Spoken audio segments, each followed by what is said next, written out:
A subscriber wrote in asking, how do I manage sexual health expectations across multiple partners? Great question. Whether you're polyamorous, in an open relationship, or single and dating around, it's important that you take care of your sexual health. So if that question has been floating around for you, I've got a 3-part framework to make sure that everyone is on the same page and that you're keeping yourself and each other safe. Obvious disclosure here, I am not a doctor, and I'm definitely not your doctor. So if there's ever any doubt, talk to an LGBTQ affirming and sex positive healthcare professional. Here's how I manage sexual health expectations in my relationships and hookups. I've got 2 things you can do for yourself, 2 things that you should ask other people, and 2 things that you can do together. All right, let's get into it. First up is 2 things for you to do by yourself. The first thing that you want to do is make sure that you get tested regularly.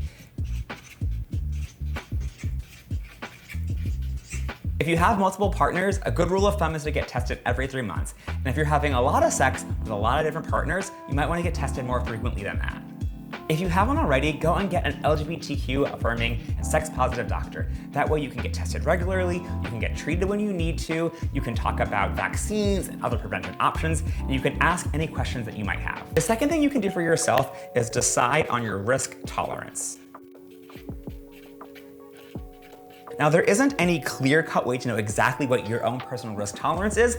You just sort of gotta feel it out. A tool that I use with my clients is to give it a number on a scale from 1 to 10. When you think about sex and STIs, how worried are you? 1, not worried at all. 10, really freaking worried, losing my mind about it. That'll be a good starting point for you. With sex in general and queer sex in particular, it's always good to do a bit of a reality check so we can try and separate stigma from fact. So educate yourself. What are the actual risks involved in the types of sex that you're having? What are the risks associated with the types of diseases or infections you might expose yourself to? What are the treatment options? What are the prevention options? These are all questions that you can ask yourself. When we're talking about prevention, it's important to remember that it's not a one-size-fits-all solution. Different types of prevention work on different types of transmission.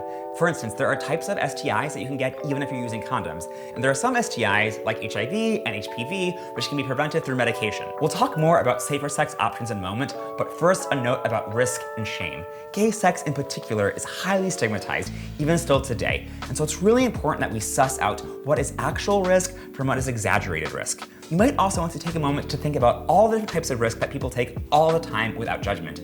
People get sick from riding the subway or going to work all the time, and we don't judge them as being irresponsible. It's okay if you get the flu, and it's okay if you get gonorrhea. Both of those are treatable. Next up are 2 questions to ask your partners, and these are not, are you clean, or even, when were you last tested, though that last one can be helpful in some cases. The 2 questions that I like to ask are, how frequently are you tested? Because what's potentially even more important is when they're going to be tested again, so that if you are exposed to anything, you can catch that sooner. And will you tell me if your next test comes back positive? For me, it's not just about personal health care, it's also about community care, which is why that second question is so important. I want to make sure that we're both on the same page about telling each other if anything comes up. And lastly, there are 2 things that you can do together. The first one is for before you hook up, and the second one is for after you hook up. First up, decide together on your safer sex practices. Some options that you have are condoms. You could use treatment as prevention if someone is positive, or PrEP if someone is negative. You can use dental dams and gloves for any sort of manual or oral sex acts, and you can just decide that some things are going to be off the table. This might change over time, especially as your relationship deepens or your connection with them evolves. Even if they're still just a hookup, as you get to know a person better and get a sense of their other sexual practices and their other partners outside of your connection, you might decide to forego certain things like condoms or dental dams and gloves. It's also important to remember that this is not a binary situation. It's not that there are some ways of having sex that are good and other ways that are having bad. Think of it instead like a toolkit. You and your partner and partners have options of different ways that you might protect yourself, and you get to choose what is right for you depending on your desires, your risks, and the specifics of your circumstances. And second, if you do test positive for something, you want to tell your partner and have them tell you. When it comes to taking care of your sexual health and that of your partners, now that you've got 2 things that you can do for yourself, 2 questions to ask your partners, and 2 things you can do together, I hope that you go out there and have some amazing, mind-blowing sex.